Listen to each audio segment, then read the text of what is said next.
دا له خاورو له منځه 21 کاله راوروسته راکښل شوی موټر د اسلامي امارت د بنسټ ایښودونکي ملا محمد عمر مجاهد دی.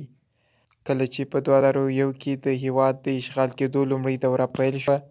ملا صاحب د کندهار د زابل سیوري ولسوالۍ ته د سفر پر مهال همدا موټر کارولی و.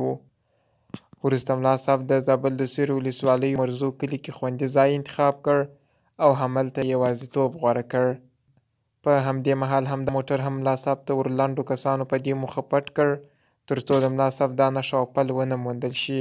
ملا صاحب ته د ورلنډو کسانو څخه عبدالهادي استاد د همغې شپې او ورځو کیسه داسې کوي. سنه 2001 د میاشتې نه ده راته معلومېږي، پټ کړی موږ دغه زما ورونه راسره وو، یو ادم موږ د کلي نومېږي دا راسره ملګری وو، یو ملا غفور اخو نومېږي د ملا جبار اخو عمري صاحب ورور ده دا راسره ملګري وو. نو موټر خو انشاءالله زما په خیال 1994 ده او موټر نور اوس ټوله جوړ ده،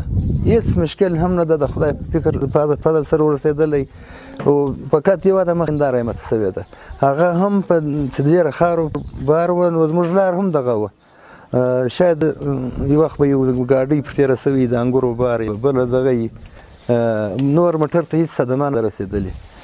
او امارت هم بیا دغه غوښتنه ده، بیا هم دا غوښتنه ده د ټول امارت څخه خصوصا د مشرتابه څخه چې موټر موږ نور هېڅ امتیاز نه غواړو، بس موږ کوم خدمت کړی ده کوم کار چې مو کړی ده هغه دې خدای تعالی قبول کړي. یاده دې وي چې د اسلامي امارت پخوانی بنسټګر ملا محمد عمر مجاهد له څو کلونو پناه کېدو وروسته په همدې کلي کې د مرګ دعایې ته لبیک ووایه او وفات شو.